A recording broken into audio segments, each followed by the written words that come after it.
ये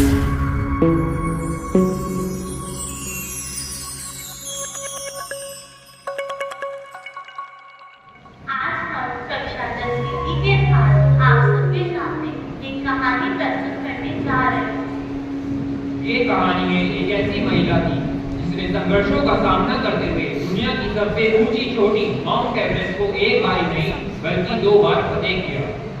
यह कहानी है हरियाणा में जन्मी एक ऐसी महिला की जिन्होंने एक बार बल्कि 2 बार माउंट एवरेस्ट फतेह किया। यह कहानी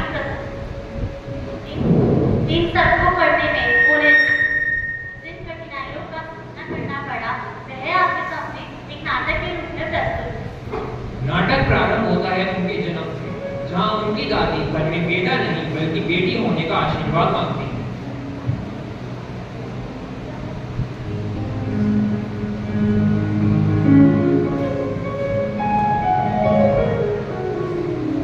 प्रणाम देवी जी।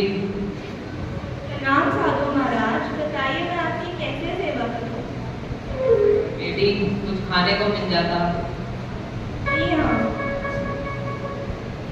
ये लीजिए। दूध लाओ, दूध भाई। नहीं, हमें बेटा नहीं बेटी चाहिए। बेटी तुम्हें बेटी क्यों चाहिए? जी हाँ, आप हमें बेटा नहीं बेटी होने का आशीर्वाद दीजिए।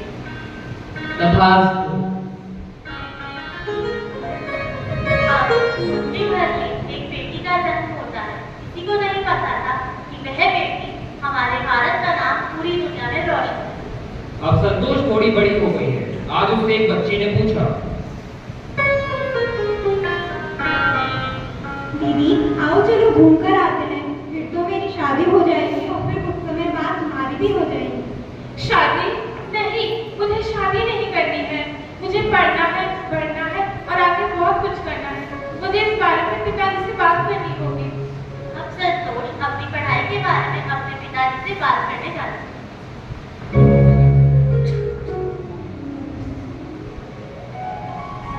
नमस्ते पिताजी।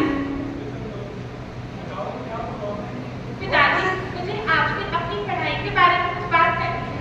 पढ़ाई? बेटा तुम्हारे साथ की सभी साथियों की शादी हो रही है, तुम्हारी भी शादी का समय है। नहीं पिताजी, मुझे शादी नहीं करनी है। मुझे बाहर पढ़ने जाना है। फिर समझाओ।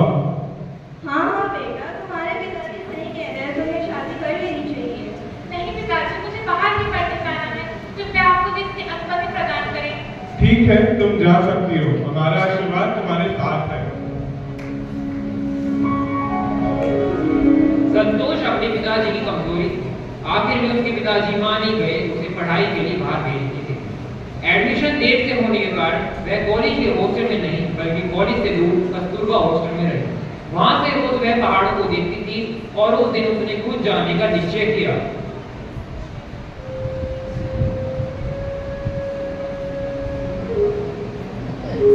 अरे वाह, ये पहाड़ का दृश्य बहुत खूबसूरत है। क्या मैं भी आप सभी के साथ आ सकती हूँ?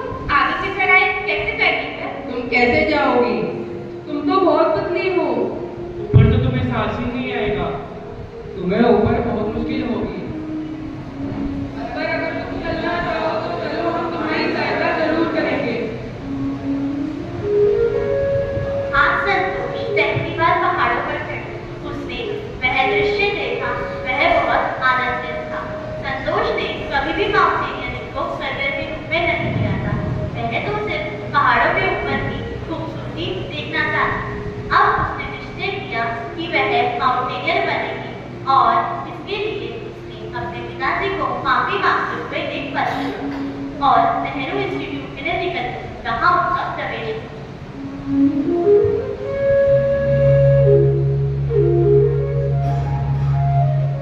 आपका नाम? परम। उम्र 19 वर्ष। मनमोहन सिंह। ठीक है, नेक्स्ट। आपका नाम? संतोष यादव। एज? 19। पिता का नाम? भगवंत सिंह।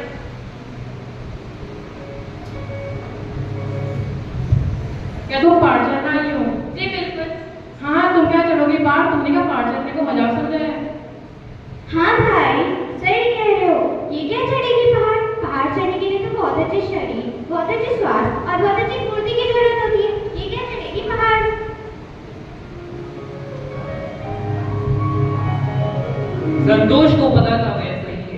उसने उन बच्चों की बात से अपना मनोबल कम नहीं किया। वह आगे बढ़ी, उनका मेडिकल टेस्ट होता है।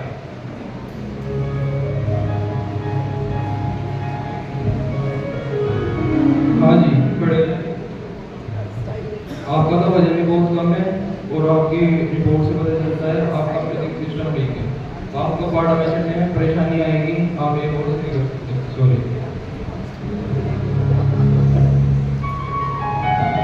संतोष कभी भी कंपटीशन पर विश्वास नहीं रखती, इसलिए जब वह पहली बार माउंट एवरेस्ट पर चढ़ी तो वह बीच में रुकी नहीं और अपनी 3 से पहले माउंट एवरेस्ट की चोटी पर पहुंची।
नीचे उतरते समय जोर-जोर से हवा चलने लगी और उनके हाथ ढीले पड़ गए।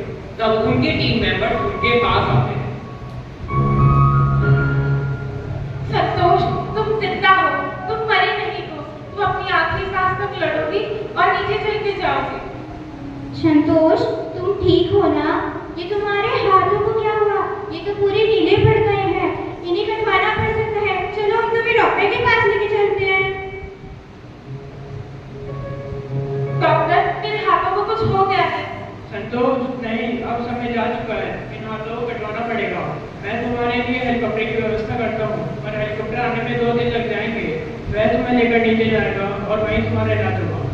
नहीं, मैं हेलीकॉप्टर का इंतजार नहीं करूंगी, मैं खुद पैदल चल के नीचे जाऊंगी। इसके बाद संतोष 3 से 4 घंटे लगातार चलती रही और जब वह नीचे पहुंची तो उसका ब्लड सर्कुलेशन बना रहा और वह ठीक हो। संतोष ने संघर्षों का सामना करते हुए हमारे देश का झंडा हिमालय पर्वत पर 2 बार फहराया और भारत की वीर बेटी कहलाई। आज उन्हें भारत सरकार द्वारा पद्मश्री अवार्ड से सम्मानित किया जा रहा है। अब तालियों के साथ स्वागत कीजिए संतोष यादव का।